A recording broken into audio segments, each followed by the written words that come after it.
Oceanographic Day celebration with the theme Seabed Mapping Enabling Ocean Action.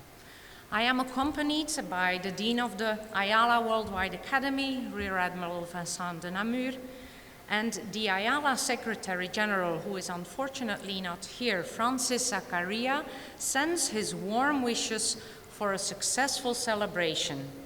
In this presentation, I will inform you on the role of IALA and how this interacts with hydrography. And in addition, I will elaborate a little on other activities that IALA considers Sri Lanka could benefit from. Here is the remote control. Thank you. Now, IALA is the International Organization for Marine Aids to Navigation. And it's interesting that in the acronym, it's different. And the reason is that IALA recently moved from a non-governmental organization to an intergovernmental organization. But the acronym IALA is so famous because of the IALA Maritime Voyage System. Every captain is trained using the IALA MBS, we call it, so we would confuse mariners if we change our name. And that is exactly what IALA wants to avoid, confusing mariners. We aim for harmonized and uniform shore-based safety of navigation systems around the globe. And thinking of marine aids to navigation, you can consider buoys, lighthouses, but also vessel traffic services, which is basically the same like air traffic control, only we have a two-dimensional separation instead of a three-dimensional separation. Otherwise, we have an incident like the Concordia, which we don't want. And nowadays, we have a lot of digital services. Now, all these, what we call coastal state obligations, sit under SOLAS Chapter 5, Regulation 12 and 13. And you may care to know that IMO has recognized IALA to develop these standards for these services. Now, when I spend time with friends and family and they ask me what I do for a living, and I start talking about international obligations, SOLAS, UNCLOS, and coastal state obligations, they look at me and say, your job seems quite boring, actually. But giving the example we just saw, the Costa Concordia, the cruise liner that hit a rock in Italy, and many people died there. In our job, we keep the ships off the rocks. Isn't that what we all do here? Whether you are an A2N manager, a VTS operator, a hydrographer, a pilot, the harbor master, the Coast Guard, we all want to keep the ships off the rocks. And that is something to be proud of. And it's also something that unites all of us here. Because look, we are all here together from different organizations celebrating one milestone. And that is what is important. Now, looking at the strategy of IALA, marine aids to navigation are developed and harmonized through international cooperation and the provision of standards. And that all coastal states have contributed to a sustainable and efficient global network of marine aids through navigation through capacity building and sharing of expertise. And we do that with our members, but also with our non-members. Now, for both of these two goals, IALA works closely together with its sister organization, the International Maritime Organization and the International Hydrographic Organization. Going back to the basics, and it was already mentioned in other presentations, if we want to deploy buoys, or if we want to mark a navigational channel, or install a leading line, it will all be based on hydrographic data. One cannot go without the other. We need the data to put these services in place. Now, of course, this is one of our most famous products, the physical aids to navigation, for which some people believe that in a digital universe we do not need them anymore. But we need to realize that not all ships have modern equipment on board. And also nowadays, and actually the Deputy Minister touched on it, security matters. Nowadays, there may be some challenges related with satellite navigation, as it may not be 100% reliable due to the, what should I call it, conflicts going on in the world. Now, back to something more positive. Last year, IALA changed its status from non-governmental organization to an intergovernmental organization. It took us more than 10 years. And from our previous almost 100 national members, already 39 states ratified the IALA Convention, and they are now considered IALA member states. Sri Lanka did not yet ratify the IALA Convention, and of course, we hope to welcome them to our organization. The Deputy Minister mentioned it. Sri Lanka aims to be a center of excellence on hydrography, and of course, we would be happy to add also aids to navigation to that in the future. Now, the first General Assembly of the organization took place this year in Singapore, and the next is scheduled in 2027 in India. And looking that it's not too far away, it would be a great opportunity for Sri Lanka to become part of the organization and aim for it to be part of the IALA General Assembly in 2027. Now, here I listed some of the conclusions of the 20th IALA conference in Brazil last year. And it mentions autonomy. Of course, autonomy, mass maritime autonomous surface ships, which are often used for hydrography, is a driver to leverage the development of digital products. A2N has a role in support of autonomous vessels, and technology need to be standardized to meet the future requirements of vessels. Vessel traffic service technology needs to take into account human factor with increased digitalization, including artificial intelligence in VTS. And I believe the chairman of the Port Authority mentioned artificial intelligence, and I also believe that you consider implementing vessel traffic services in the future, so also this will be an important topic for you in the future.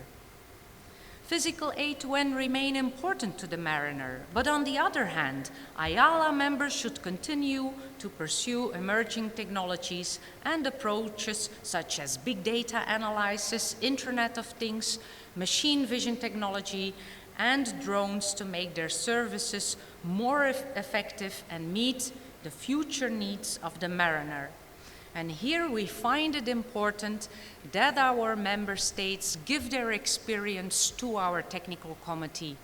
IALA is not the expert. The expertise sits with our members, and we need them to improve our standards. And last but not least, to achieve digital transformation in the S100 domain, the importance of collaboration and continued dialogue between IHO and IALA and other domain controllers is necessary. IALA should stand ready to assist coastal states with their transition to S100 related products. Now, the good thing is that we already addressed this conclusion, and we are already providing the training needed for that. And here is a visualization of the S200 domain, and actually we already looked at that picture in one of the former presentations, and it shows how these services are connected. You can see here how the Hydrographic Office is connected to the Maritime Authority, as they depend on the Maritime Authority to have input to update the charts and the digital services. But not only that, also for VTS, we depend on the hydrographic offices to issue sailing directions and to declare the VTSs. Now in your country, the hydrographic office sits under the ministry, under the Navy, but that does not apply to every country. Sometimes it sits under the Ministry of Transportation, but this image shows a universal system. Let's now have a quick look at the IALA Worldwide Academy, which is the training and capacity building division of IALA. And we aim that all coastal states can fulfill their obligations related to marine aids to navigation set upon them under SOLAS, and that all coastal states can claim compliance with the relevant IALA standards. Now, looking at developing and harmonizing aids to navigation, considering that IALA exists from 1957 and where we are now, traveling around the world, we see red and green buoys everywhere, isn't it? Can we say, job done? Well, not quite, as still 40% of all coastal states do not manage to reach that minimum required level. And that is why the Academy was created, that all coastal states can reach that minimum required level. And we do that for members, but also for not members. We do that via a soft approach, training and technical assistance and raising awareness. We do not audit any countries. That is done by IMO during the IMSAS audit that some of you will be familiar with, especially at the port authorities. So the IMSAS audit is done by IMO, and from a IMSAS audit there can be corrective actions, and that is why where we can support your country either in preparing for that IMSAS audit or afterwards on corrective actions. Of course, this is all entirely your choice. You are a sovereign state, and basically any organization can force you to follow international standards or to cooperate with us or with IMO or with IJO. But of course, we all know here that having compliant services in the international maritime domain will positively influence your maritime reputation, and at the back end, P&I rates, insurance rates for international shipping. So compliance, it does matter. Now, the Worldwide Academy is the vehicle by which we deliver this training and capacity building. It's a quite young division in IALA. It started in 2012, and we are growing steadily.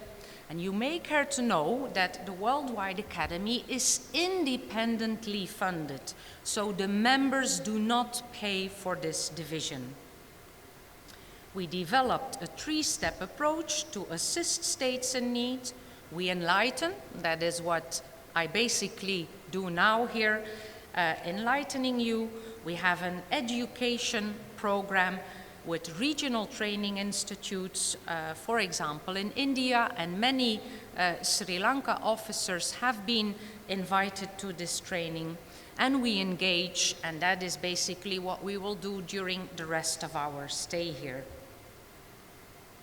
Now, looking at the training division, we develop these what we call IALA model courses, and we do that in close cooperation with the IALA technical committees, with our members.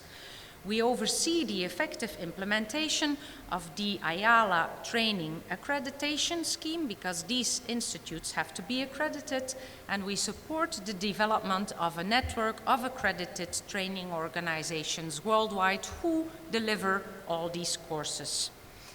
And of course, we facilitate continuous training for the development of aids to navigational professionals through alumni events and other, let's call it, follow-up activities. And one of our latest courses is training on S100 and S200 and data product specification development. This course is developed together with Korea, which is one of the main sponsors of the Academy, and I believe that they are also involved in some aids to navigation projects here in the country. We have a long-standing cooperation with them, and we even have former Korean officers working with us.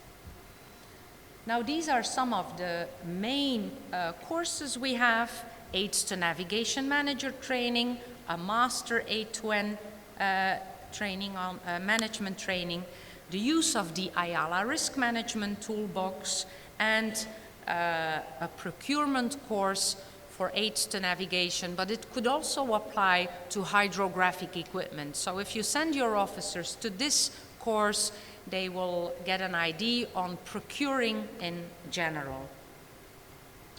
I want to point out the importance of that IALA risk management toolbox, as this is endorsed by IMO. And it's an obligation under SOLAS to conduct risk assessments, to decide and to justify your services, including vessel traffic services. And from outcomes from many IMSAS audits, we learned that this is not done sufficiently. And actually, doing a risk assessment can also save you a lot of resources. And it's one of the aspects that we hope to discuss later this week with the stakeholders that are present here, because you are considering to implement vessel traffic services in the future. So deciding to what extent you want to do that and how much resources you want to put in there, then the risk assessment will give you the good answers. Now, looking at capacity building, and capacity building is the development and strengthening of human and institutional resources, and A2N competent authorities in developing countries are obliged to deliver these services, but sometimes lack the capacity to do so. Maybe they are recovering from a war or from natural disasters, and the Academy actively facilitates that process through awareness and training events and technical visits. The purpose of such a visit is a gap analysis on safety of navigation for aids to navigation, VTS, and connecting services, for example, maritime safety information, chart updates. And this then generates a confidential report with recommendation.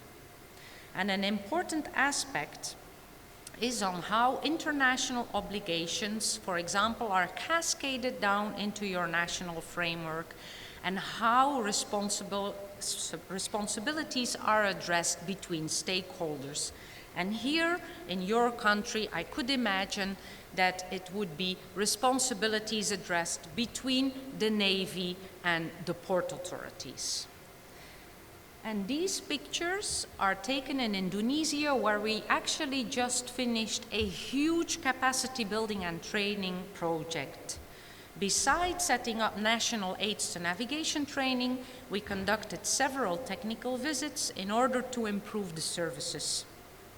This was in preparation of an IMSAS audit, and you can see here in the pictures that it encompasses quite a lot. We do, for example, chart exercises with pilots, but in this case with fishermen and with other stakeholders, and we visit most of the main channels with a boat. We actually go out with a boat to look at the aids to navigation, because we want to evaluate what we call the user perspective. and we also visit the A2N workshops. And sometimes we find out via the pilots that some of the A2N are no longer being used and that an authority can save some money, for example, by lowering the ranges of a lighthouse or by replacing it by a better and even cheaper solution. So the outcomes do not always cost a lot of money, and that is also important to know because you have to justify to your users where you invest your money, and maybe to a minister who has to improve a budget. Now, some of this work is done together with our sister organization, IMO and IHO. And with IHO, we have a long-standing cooperation because we conducted many of these technical visits together with them. And that actually brings me to our last slide, for which I'm sure that our sister organizations will fully agree the motto of IALA, Successful Voyages, Sustainable Planet. Thank you very much.